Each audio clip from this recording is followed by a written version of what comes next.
da Rádio Nova FM, ouvintes do Habla Empreendedora, sejam bem-vindos a mais um episódio. Hoje a gente vai falar sobre Din-din, finanças, planejamento financeiro, investimentos, um assunto que está presente na vida de 10 em 10 brasileiros e 10 em 10 pessoas no mundo todo.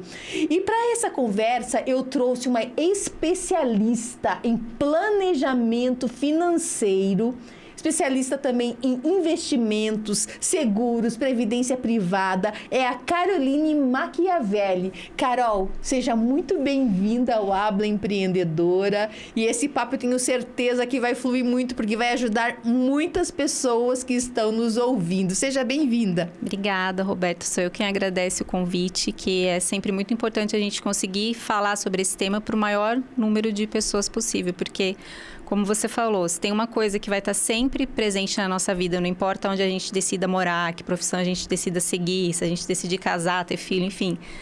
O que você decidir fazer da vida, o dinheiro vai estar sempre presente na tua vida, então vamos começar já de pergunta. O que é planejamento financeiro? O planejamento financeiro, ele envolve todas as áreas das finanças do cliente, das pessoas, né?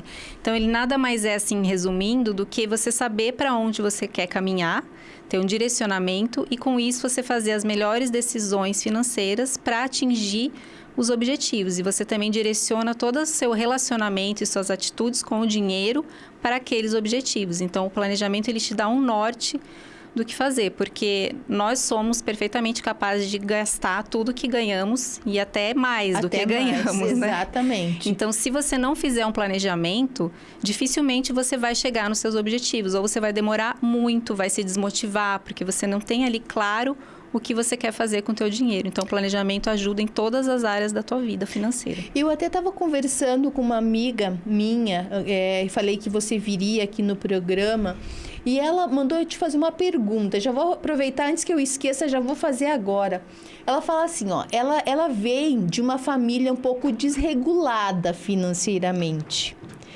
Qual que é a primeira dica para quem quer sair desse círculo vicioso que às vezes vem de família?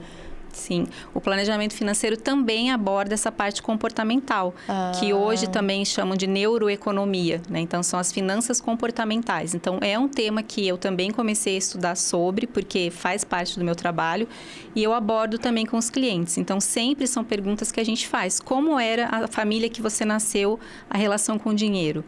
Como que você hoje se relaciona ao dinheiro? Porque a pessoa, a partir do momento que ela sai da família matriz dela, ela tende ou a perpetuar aquele mesmo comportamento com o dinheiro ou com outras coisas, ou ela enxergar que aquilo não é o que ela quer para ela e ela conseguir, através de um autoconhecimento, entender que aquilo não é o melhor para os objetivos dela e fazer o contrário.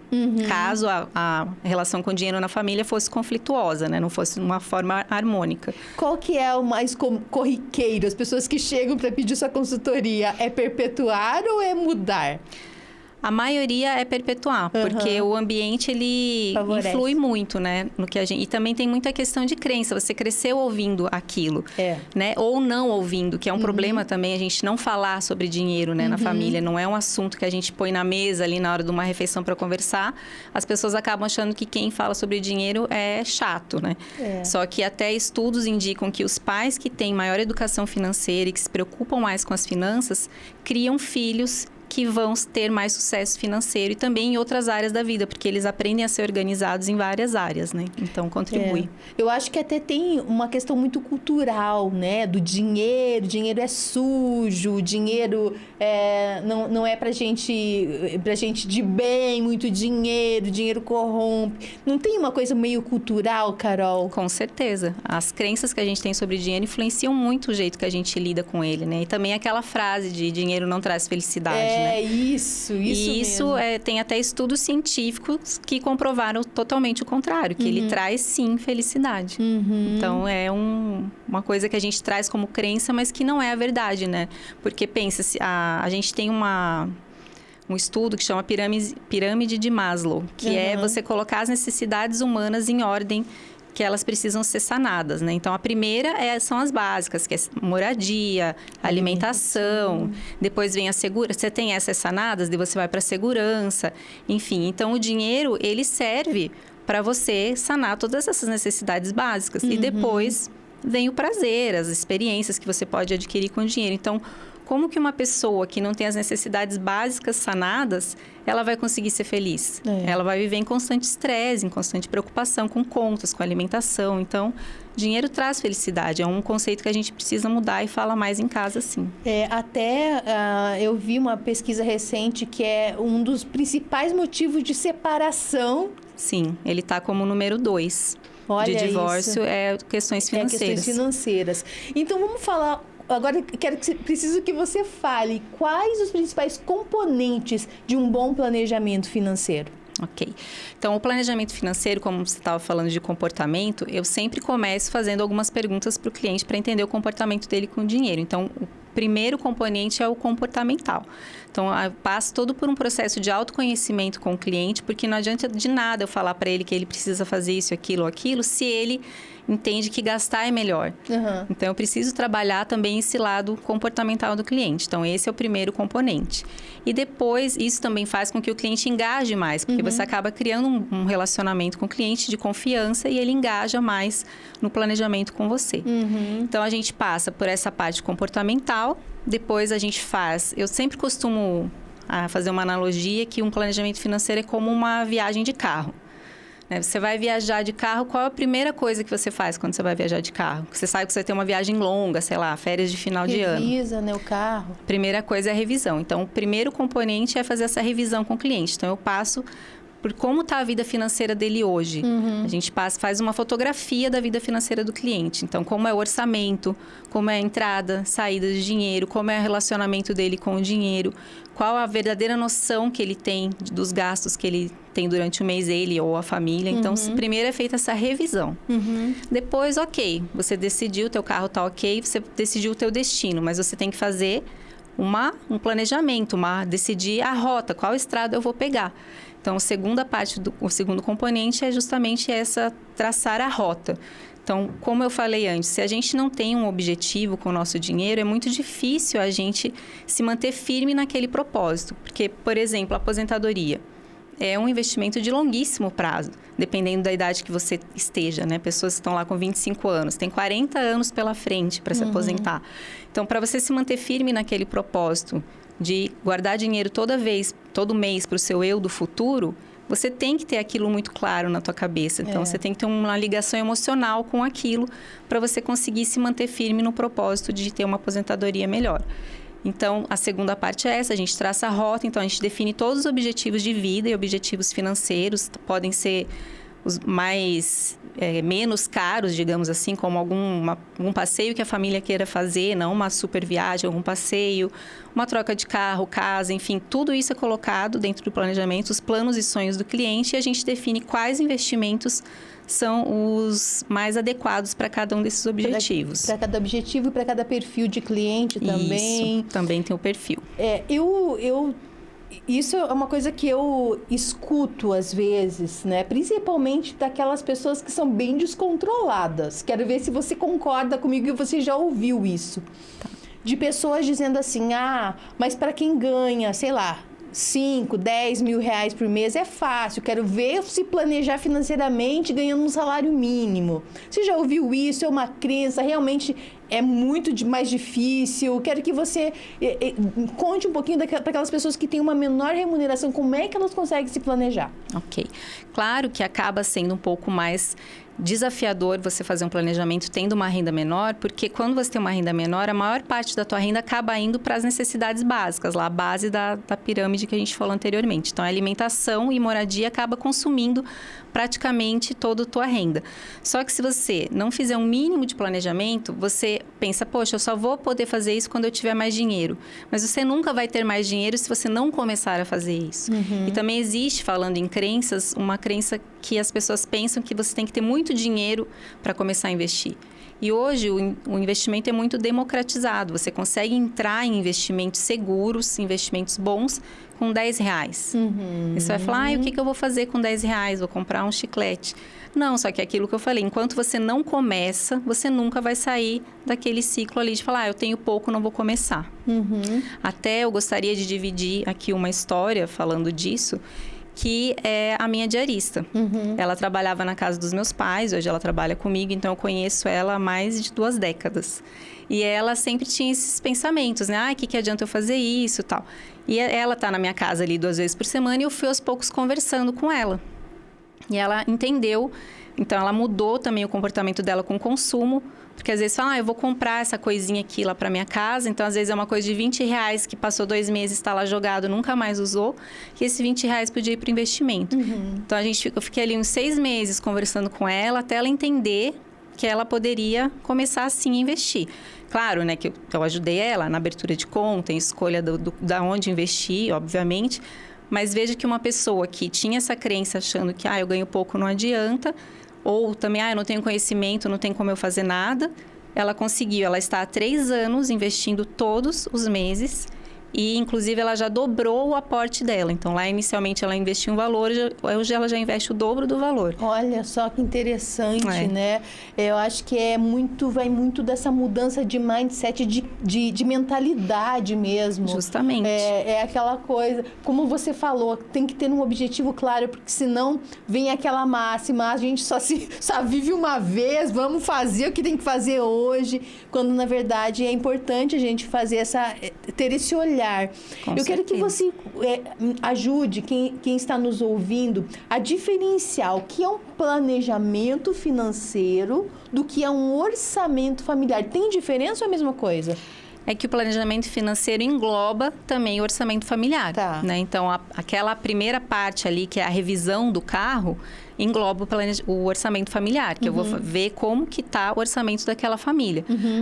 O que eles estão gastando a mais que poderia ser ajustado.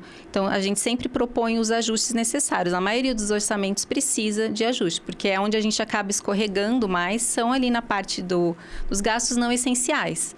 Né? A parte de lazer, a parte de acessórios, roupas, enfim, coisas mesmo que a gente compra e que, na verdade, não precisava. Igual a minha diarista fala que hoje... Ela fala, olha que você me transformou, hoje eu não quero comprar mais nada, eu só quero investir.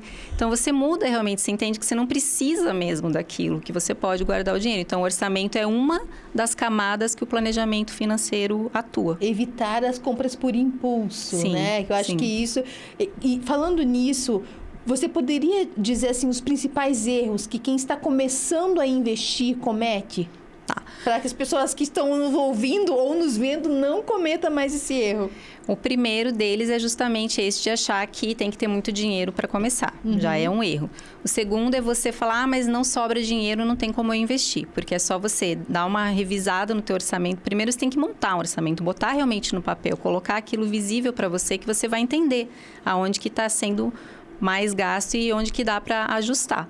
Então, você vai primeiro fazer toda essa mudança para tentar encaixar o teu orçamento, que você consiga dividir ele tanto na parte de gastos essenciais, gastos variáveis e os investimentos também. Você consiga encher todas as caixinhas do teu orçamento, dos gastos que você precisa fazer e investir também todo mês.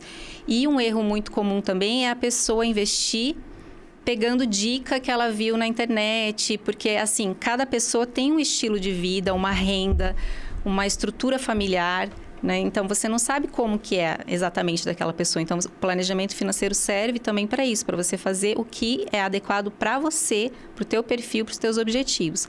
Então, é muito difícil você acertar, você pegando dicas. Por isso que é muito importante você ter um planejamento financeiro, onde ele é totalmente personalizado. Então, você consegue colocar na tua carteira só investimentos que fazem sentido para você. Eu pego muito cliente assim, que às vezes, o gerente do banco ou o assessor da corretora me indicou esse investimento. E você vai ver a pessoa está investindo na bolsa de valores e não tem uma reserva de emergência, que é o básico, né? Então, aconteceu comigo esse final de semana que eu viajei. Trincou o para-brisa do meu carro, peguei uma pedra. É um gasto grande, não é barato. Nem eu tinha ideia que um para-brisa custava tão caro. Se eu não tivesse reserva de emergência, eu vou lá vender minhas ações da bolsa para pagar. E daí, se as ações estão numa baixa, eu vou ter que realizar um prejuízo de ter menos dinheiro do que eu coloquei para pagar uma emergência. Então, esse é um erro também muito comum. As pessoas já querem ir para investimentos mais sofisticados sem antes nem conhecer o básico. Sem saber fazer o arrozinho com feijão bem temperado, já querem fazer o mignon, né? Isso mesmo. O que eu quero perguntar quero falar com você agora, aproveitando esse seu gancho, tá, Carol? Eu quero falar sobre investimentos. Quais os tipos de investimentos hoje que existem? Tá.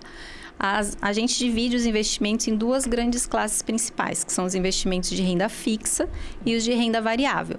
O Brasil é um país que, historicamente, tem juros altos. Então, por isso que a gente fala que o Brasil é o país do rentismo, que é onde as pessoas ganham juros nos produtos de renda fixa. Os de renda fixa costumam ser os mais seguros, os que vão ter menos volatilidade nos preços, que é aquilo de subir e descer preço.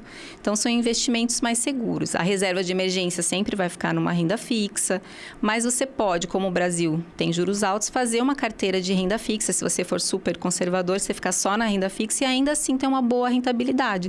Porque nós temos essa questão dos juros mais altos no nosso país. E dentro da renda fixa tem alguns tipos de investimento que são mais arriscados, né? Como a renda fixa que é ligada a crédito privado, onde você empresta dinheiro para empresas privadas. Porque a renda fixa, ela nada mais é do que uma operação de empréstimo.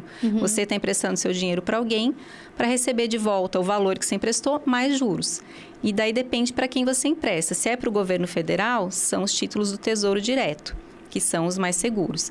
Se você está emprestando para bancos, instituições financeiras, daí são CDBs, LCIs, LCAs. E se você está emprestando para empresas privadas, daí são debêntures, CRIs e CRAs. E daí tem a renda variável, que é a bolsa de valores mesmo, que é você investir em ações de empresas. Você se torna sócio, né, minoritário das empresas e tem um pedacinho delas e recebe os dividendos que elas venham a distribuir e também a valorização daquela ação. Por exemplo, você comprou por R$8, passou um tempo ela está 12. Então, você teve essa valorização no valor da ação e também recebe dividendos. Algumas ações distribuem dividendos também. E uma curiosidade, Caroline, criptomoeda acabou? Como é que tá isso aí? Não, é um mercado que não tem como acabar, né? Ele entrou e... Claro, você tem que escolher as criptos que são projetos que têm futuro, né? Hoje, a mais sólida é o Bitcoin, né? Que ela está já sendo considerada uma futura reserva de valor, assim como o ouro sempre foi na história da humanidade. O ouro sempre teve o seu valor alto. E o Bitcoin está sendo chamado como o novo ouro digital. Claro que isso vai demorar algumas décadas ainda para ele ser, porque ele é muito novo, né? Ele nasceu em 2009, se eu não me engano. Ele é um bebê dentro do mercado financeiro. E né? Conta para quem está nos vendo ou nos ouvindo, o que é exatamente o Bitcoin? O que é exatamente essa moeda aí, que é uma moeda digital? Sim. O Bitcoin, ele surge... Assim, o dinheiro que a gente tem é todo... impresso por um banco central dos países que a gente mora. Né? Então, é uma moeda fiduciária que a gente chama, porque tem essa emissão pelo Banco Central do país. Só que, então, o governo ele tem o controle total sobre a emissão de dinheiro. E o Bitcoin ele veio para ser uma moeda descentralizada. Então, ele é todo emitido numa blockchain, é feito um processo de mineração com computadores, eles resolvem problemas matemáticos complexos e a partir da resolução desse problema é criado um novo Bitcoin dentro dessa blockchain. Então, ele é uma moeda, é um meio de troca, assim como um dinheiro, ainda mais que desde 2009 vem aumentando a aceitação dele. Alguns países já inseriram ele como moeda corrente do país. Algumas empresas aceitam pagamento em Bitcoin. Então, ele está aos poucos entrando nesse mesmo lugar do real, por exemplo, da moeda que a gente usa corrente. Só que ele é uma moeda digital, não tem o controle de um banco central.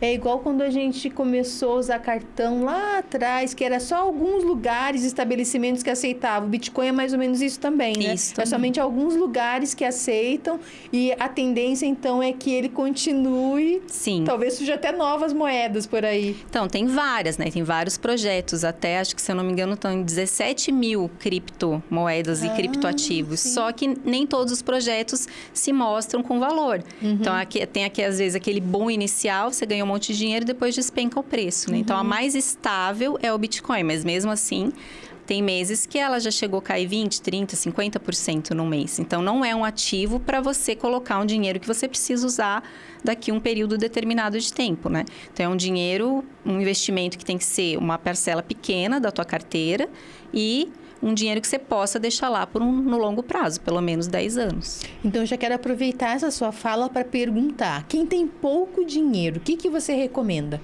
Então, quem tem pouco dinheiro, provavelmente ainda não começou a montar a reserva de emergência, que é o investimento número 1 que você tem que pensar na sua vida. Ah, eu não tenho nenhum investimento. Vai fazer a tua reserva de emergência. O que é a reserva de emergência? É você pegar o valor do teu custo de vida, aqueles gastos que você não tem como não pagar, né? Tua alimentação, tua moradia, saúde, educação. Então, aqueles gastos essenciais mesmo lá da base da pirâmide. Você vê, quanto que é esse valor? Meu valor de gastos é R$3.000 por mês, meus fixos essenciais. Você vai pegar esse valor e ter, no mínimo, 3 meses dos teus custos fixos. Um valor bem confortável são 6 meses e um mega ótimo seria ter 1 ano dos teus custos fixos numa reserva de emergência. Então, esse é o investimento número 1 que a pessoa tem que ter, a reserva. E aí, mesmo que comece com pouquinho, mas é importante guardar aquele dinheiro, nem que seja pouco. Sim, por exemplo, eu sempre indico a pessoa fazer uma reserva de emergência, começar no Tesouro Selic, que é um produto de renda fixa, né? Como a gente falou, uma operação de empréstimo, você está emprestando dinheiro para o governo federal. Então, o Tesouro Selic, hoje, você consegue comprar uma cota dele com R$140, mais ou menos. Daí você vai fazendo essas compras de tempos em tempos, né? O ideal é todo mês, então mesmo com pouco dinheiro você consegue fazer, sim. E aí você tem lá aquela reservinha para alguma questão. É a tua segurança. A segurança. Qualquer coisa que aconteça fora do teu normal ali, porque muitas vezes a pessoa que já ganha menos, ela tem um orçamento bem apertado. Então, qualquer coisa que saia do normal, como quebrar um para-brisa ou como deu um problema no motor do carro, vai desestruturar tudo, que leva a pessoa para o endividamento. Porque ela vai pegar um empréstimo e vai se endividar, e aí é o começo do fim, né? A pessoa, às vezes, demora muito tempo para sair daquilo. E aproveitando, então, vamos pensar nessa linha. Então, conseguir me organizar, conseguir agora o meu dinheirinho da emergência. Qual que é a importância de diversificar os investimentos? É importante? Sim, com toda certeza. A gente tem estudos já, né, feito no mercado financeiro que uma carteira que fica só na renda fixa, uma carteira que fica só na renda variável, ou uma carteira diversificada, sempre a carteira diversificada ganha. Por quê? Porque a economia, ela funciona em ciclos, né? Então, a gente tem momentos onde a taxa de juros estava baixa, por exemplo, na pandemia, nossa taxa de juros estava 2% ao ano. Depois ela chegou em 13,75 ao ano e hoje ela está em 10,5 ao ano. Então, esses movimentos de taxa de juros, de ciclo de economia, recessão, ciclo de bonança na economia, tudo isso tem ativos que se favorecem da alta de juros e ativos que se desfavorecem. Então, para você ganhar em todos os momentos do ciclo, seja de alta ou de baixa, é importante você estar posicionado em produtos diferentes, porque cada tipo de investimento se favorece ou não de uma fase do ciclo econômico.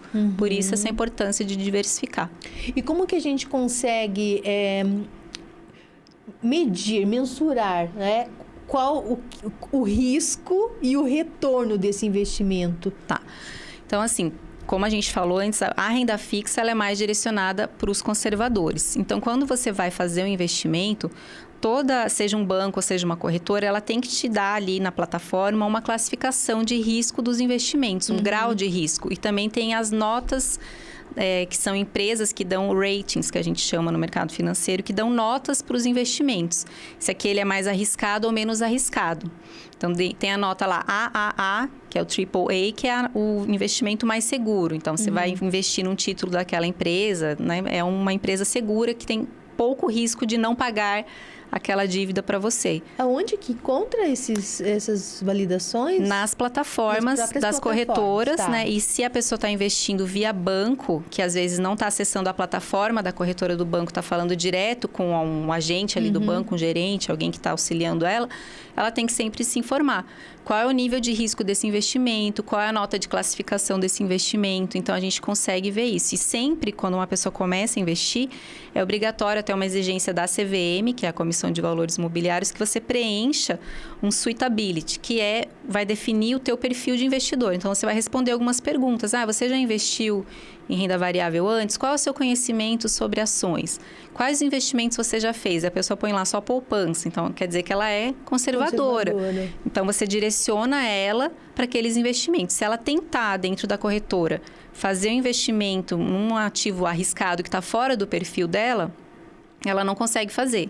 Ela tem que ou refazer aquele teste para entrar em outro perfil, ou ela tem que assinar um termo que ela está ciente dos riscos daquele investimento. Então, hoje existe cada vez mais um caminho para o mercado financeiro ir para uma maior transparência. Então, os investidores têm que ter todas essas informações para tomarem as melhores decisões. E eu sempre falo, o melhor investimento que você pode fazer é no conhecimento. Porque por mais que você tenha alguém que te ajude, seja um assessor, o teu gerente do banco, ou até mesmo um planejador financeiro, se você não tem um menor conhecimento, você vai aceitar o que aquela pessoa te disser. Né? Então, eu falo sempre para os clientes, quantas horas da semana você leva para fazer o teu dinheiro? São muitas horas, né?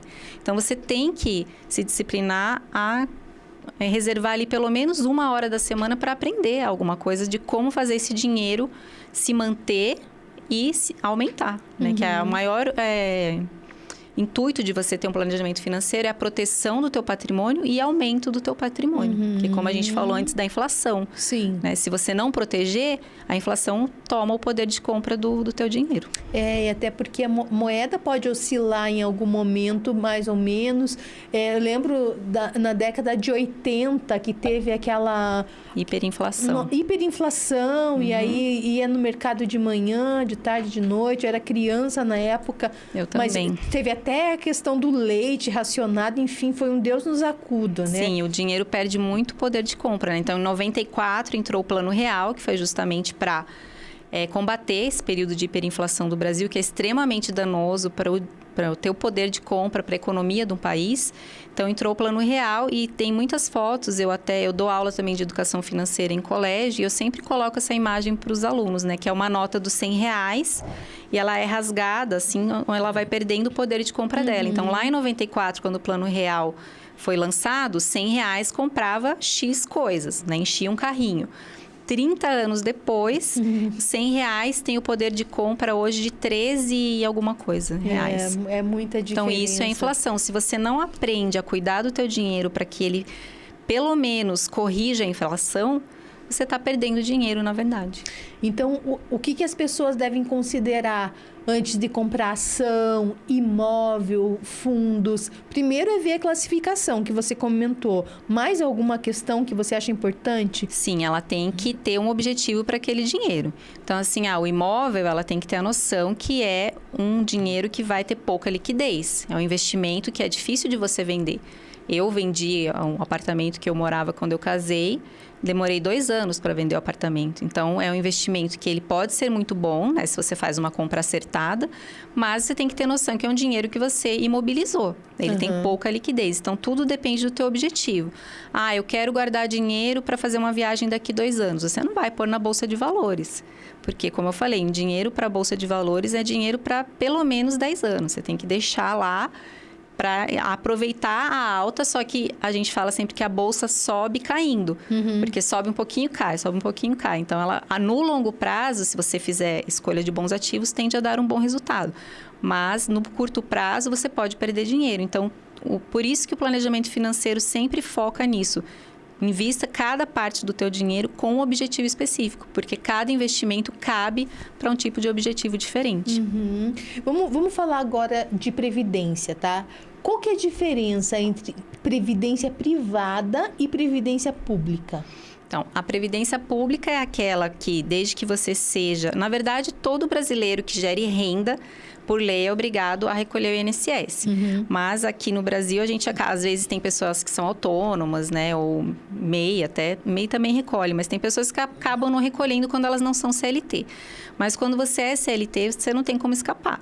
Né? A empresa é obrigada a recolher aquele valor de previdência social. Então, o INSS ele vai cobrir várias coisas. Ele funciona tanto como uma previdência, como um seguro para riscos, né? Seja invalidez, doença, né? Para a mulher tem o salário maternidade quando tem um bebê. Então, a Previdência Social serve para todas essas coberturas. Só que qual é o problema dela? Ela é administrada pelo governo. Então, ela acaba tendo uma má administração do nosso dinheiro. E a gente está com um problema também sério no Brasil, que o último censo mostrou que pela primeira vez a nossa população está com sinais de que está decaindo. Então, hoje, as pessoas que estão aposentadas, quem está pagando a aposentadoria delas é quem está trabalhando. Então, se vão nascer menos pessoas, vão ter menos pessoas daqui décadas no mercado de trabalho e vai ter mais aposentados, porque a gente está tendo uma tendência a viver mais com os avanços da medicina, enfim. Então, se você for confiar só no INSS para a tua aposentadoria, pode ser que você se frustre bastante lá na frente, porque vai ser uma época da tua vida que você não vai mais ter a mesma capacidade produtiva, você não tem como correr atrás desse tempo perdido. Então, por isso que, mesmo você contribuindo para o INSS, é altamente recomendável que você faça a previdência privada, que diferente do governo ali, que a empresa recolhe para você o valor, né, de acordo com o teu salário, você que vai definir quanto que você vai colocar na tua previdência privada. Então, é um fundo de investimento que você mesmo abre, pode abrir numa corretora de valores ou no seu banco, e você mesmo administra. Você vai falar quanto eu vou colocar, você escolhe em qual fundo colocar. A previdência, na verdade, ela ficou com uma fama ruim, porque, de fato, há uns 10 anos atrás, na verdade, uns 6 anos, o mercado começou a dar uma melhorada. Tinham fundos muito ruins de previdência. Então, eram fundos geralmente distribuídos por bancos e que tinham rentabilidade muito ruim e taxas de administração, taxa de entrada, taxa de carregamento, taxa de saída altas. Então, foi um investimento que ele tem muitas vantagens, mas ele ficou com uma fama ruim por causa de realmente ter produtos ruins no passado. Graças à evolução do mercado, ele está trazendo fundos muito bons hoje de previdência privada, e a previdência tem vantagens que nenhum outro investimento tem. Então, por exemplo, se você vai investir na bolsa de valores ou na renda fixa, toda vez que você vai resgatar o teu dinheiro ou vender as suas ações, você tem que pagar o imposto sobre o que você lucrou, né? Sempre tem a parte ali do governo. O menor imposto que você paga hoje no Brasil é 15% sobre a rentabilidade. Já na previdência privada, você consegue pagar 10% sobre a rentabilidade, mas para um dinheiro que você deixe por 10 anos. Então, para um horizonte de aposentadoria com mais de 10 anos, a previdência privada é altamente indicada. Ela é um produto excepcional, desde que vocês coloquem num fundo bom. Outra vantagem que a previdência tem também, que nenhum outro investimento proporciona.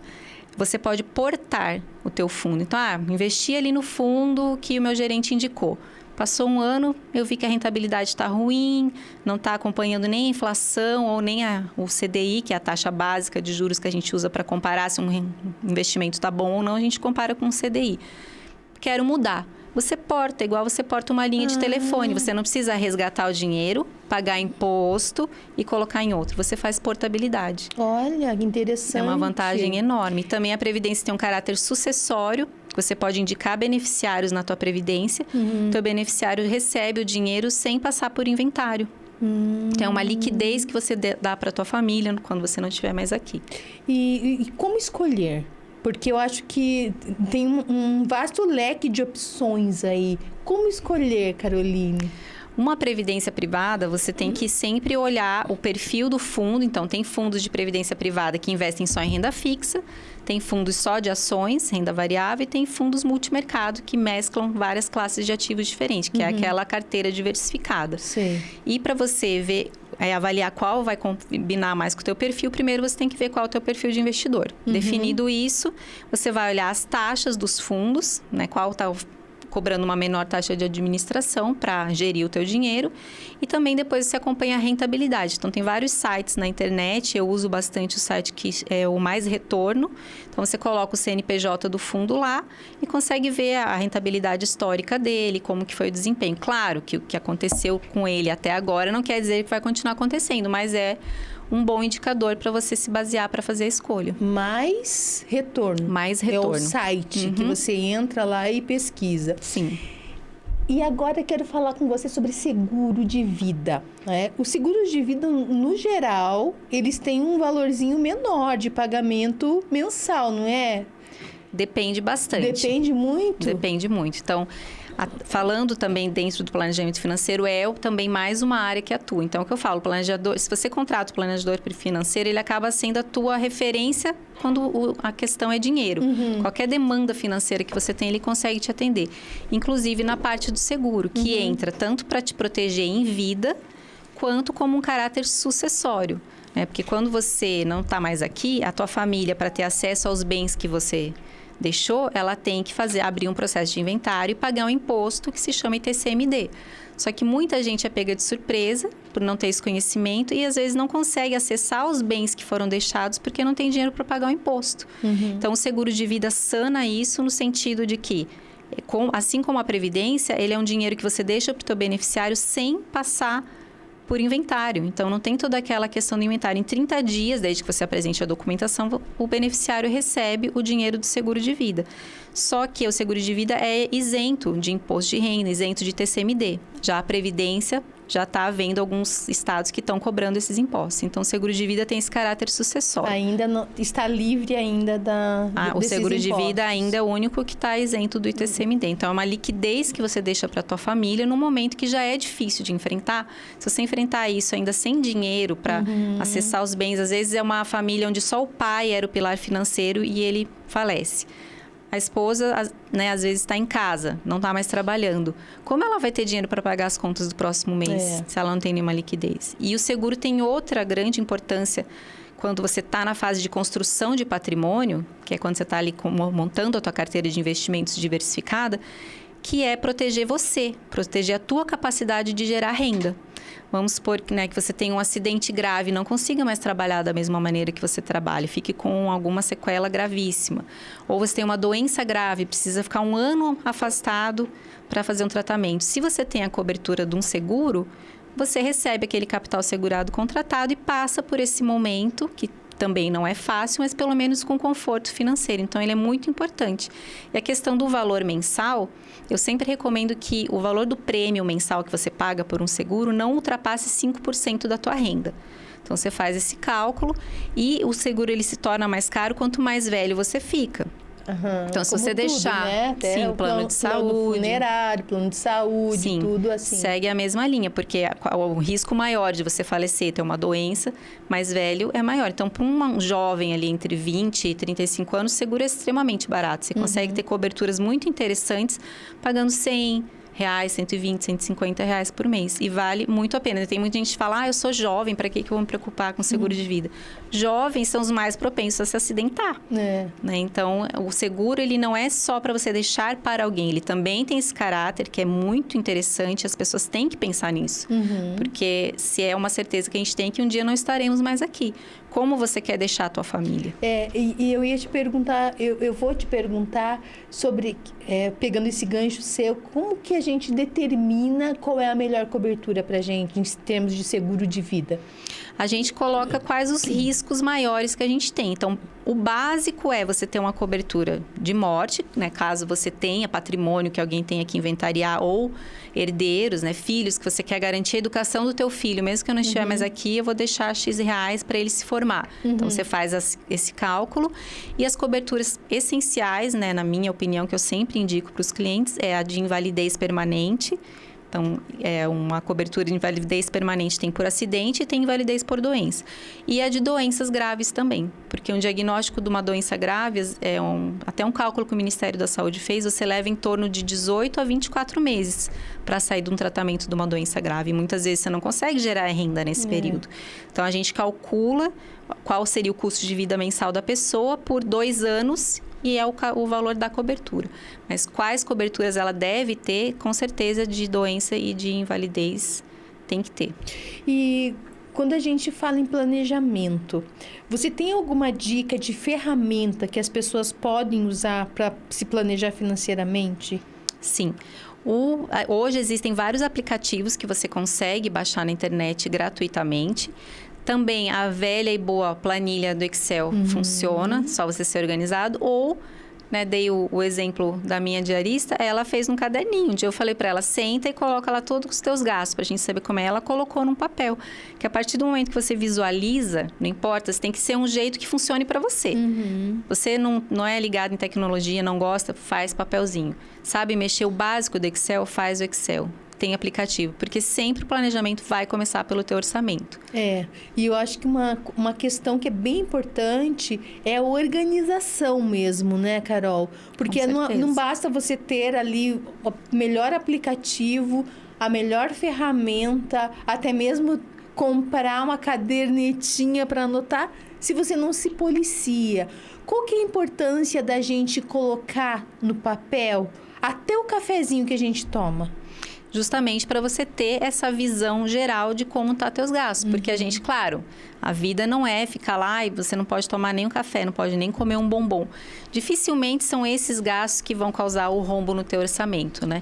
Geralmente é aquele, eu achei um celular, parcela em 24 vezes. São mais coisas assim que você, de fato, não estava precisando daquele celular, né? Então, não são tanto esses pequenos prazeres, mas é importante você anotar tudo para você conseguir ter uma dimensão real de onde o teu dinheiro está entrando e saindo, porque senão você não consegue fazer o ajuste se você não anota tudo. Porque você vai, às vezes, um cafezinho. Hoje, um cafezinho já não é mais um cafezinho de R$1, né? Não. Hoje, você vai tomar um cafezinho, você vai gastar R$8, R$10. Aí, você já quer um cafezinho mais elaborado, vai ser 15. E assim vai. E aí, você vai nessa, achando que é 10, que é 15, que é 20. Quando você vê... Se você não controla... um mês são 30 dias. Exatamente. E você foi jantar fora lá 2 semanas atrás, você esquece. Então, às vezes, até meus filhos falam, mãe, faz tempo que a gente não pede uma coisa, né? Pra comer em casa. Eu falo, gente, foi semana passada que a gente pediu. Então, se você não anota, você realmente não tem a dimensão dos gastos. E o teu dinheiro vai, como eu falei. Você consegue gastar perfeitamente tudo que você ganha. Então, se você não tiver esse planejamento... Teu dinheiro vai e você nem viu. E a vida passou e você não construiu o teu patrimônio financeiro, né? Para ter essa vida lá na frente mais tranquila. Porque a nossa capacidade produtiva vai diminuir. E hoje o Brasil tem uma realidade muito triste em relação a isso. Só 1% dos aposentados conseguem manter o padrão de vida que eles tinham enquanto estavam trabalhando. 1% é muito pouco. É muito pouco. Todos os outros aposentados, ou eles têm que se manter no mercado de trabalho, continuar trabalhando, ou contar com ajuda de familiares, enfim, caridade, porque não consegue manter. E eu acho que é importante também a gente falar, quando a gente fala em planejamento, seja, de forma geral, seja financeiro, qualquer coisa, é muito importante você revisar, não é? Sim. Fazer o planejamento não significa que ele vai ser imutável. Às vezes você vai... comecei lá fazendo um investimento em renda fixa, daqui a pouco eu mudei um pouco o meu comportamento, revisei e vi que cabe outras coisas. Com certeza. Nós estamos constantemente em mudança. Né? Então, ao longo da nossa vida, várias coisas acontecem. Então, o planejamento de uma pessoa que é solteira é diferente de uma pessoa que começou a constituir família, ou de uma pessoa que já está mais próxima dos 40 anos, ou mais próxima da aposentadoria. A carteira de investimentos vai mudando. Quanto mais jovem, você pode correr mais risco nos investimentos, e quanto mais o tempo vai passando, você tem que correr menos risco, porque você já está mais próximo da idade de usar o dinheiro que você guardou. Então, você tem que deixar ele num investimento mais conservador. Então, com certeza, tem que ser feita essa revisão. Por isso que você ter esse trabalho de planejamento financeiro, se você não gosta de estudar sobre isso, não tem tempo, não quer... Contrata alguém para te acompanhar e daí, de tempos em tempos, você pode fazer reuniões. Não precisa ficar com a pessoa a vida inteira. Um planejador financeiro, você pode fazer consultas pontuais a cada 6 meses para determinar, ver se os objetivos mudaram, se a tua estrutura de vida ou de renda mudou. Também é muito comum as pessoas, às vezes, ao longo da carreira, acabam tendo promoções. Elas pegam e começam a ganhar mais. Elas imediatamente sobem o padrão de vida delas. Elas não dão esse tempo de você aproveitar o que você está ganhando a mais, aproveita para economizar mais, porque você está na tua fase mais produtiva. Mais para frente, isso vai fazer muita diferença na sua vida. É uma fala bastante importante essa, né? Porque... eu já ouvi muitas vezes, quanto mais eu ganho, mais eu gasto. E é real isso. E é uma mudança mesmo. Eu vejo a figura do mentor ou da pessoa que te ajuda ali com o planejamento, a mesma figura de um personal training. Você vai mudar, você está mudando um comportamento. Então, se você não consegue mudar um comportamento sozinho, você precisa de ajuda. Precisa de alguém. Você tem um profissional te acompanhando, você fica com ele por um tempo e daí você instala novos hábitos na tua vida, né? Eu nunca gostei de fazer atividade física. Daí fiz 40 anos, comecei a acordar com dor nas costas. Eu falei, gente, isso não é vida. Fui fazer musculação. E daí, se eu fosse lá sem auxílio de ninguém, eu poderia me machucar mais ainda. Isso é pior. Então, por isso que você ter o acompanhamento de um profissional é bastante importante. Eu sempre falo que eu nunca vi ninguém quebrar por pagar um planejador financeiro, mas eu já tenho várias famílias que quebraram por não ter um planejamento financeiro, né? A gente falou muito de planejar, a gente planeja até coisas tão pequenas na nossa vida, se você for pensar, quando você vai fazer um prato em casa, você tem que ter um planejamento, porque senão você vai lá, cortou a cebola, fez lá, faltou alguma coisa, né? Então, você planeja até para cozinhar, porque raios você não vai planejar a tua vida financeira, que é, como a gente falou, uma parte muito importante da nossa vida. A gente não tem como negar. O dinheiro faz parte de tudo da nossa vida. Então, você quer ter lazer, você quer socializar, você quer chegar nos teus objetivos, realizar sonhos, o dinheiro vai estar ali. Então, você tem que saber cuidar dele. Caroline, estamos aqui com a Caroline, essa especialista em planejamento financeiro. Nós está falando sobre investimentos, sobre seguro de vida, como fazer um planejamento financeiro eficaz. Carol, a gente está se encaminhando para o final, mas eu tenho um quadro aqui que se chama Habla Empreendedora. Perguntas rápidas que exigem respostas rápidas. Tá bom. Bora lá? Vamos.